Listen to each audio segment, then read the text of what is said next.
La Procura della Repubblica di Palermo indaga su 2 presunti casi di malasanità che hanno registrato lo scorso 6 gennaio il decesso di 2 donne, rispettivamente di 49 e 41 anni. Nel primo caso è l'ospedale civico di Palermo, la struttura sanitaria al vaglio degli inquirenti. La vittima, una donna di 49 anni, era già da diverso tempo in cura presso il nosocomio di Piazza Leotta. Recentemente era tornata in ospedale per una serie di esami di routine che, secondo quanto ricostruito dagli investigatori, avrebbero dato esito negativo.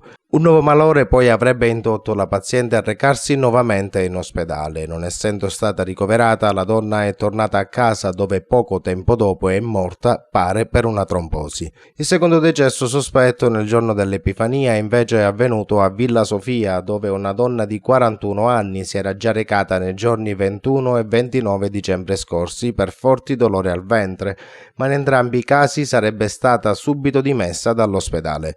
Martedì scorso un nuovo malore alla chiamata al 118, ma i sanitari giunti nell'abitazione della 41enne avrebbero detto ai familiari che non era niente di preoccupante, diagnosticandole soltanto uno stato ansioso.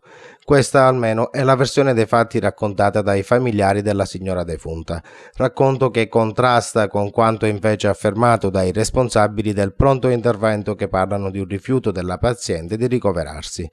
A stabilire quale delle 2 versioni sia quella vera adesso toccherà al PM Carlo Manzella, che coordina l'inchiesta. Intanto è stata già disposta l'autopsia sul corpo della 41enne e ordinato il sequestro anche della registrazione della chiamata telefonica al 118.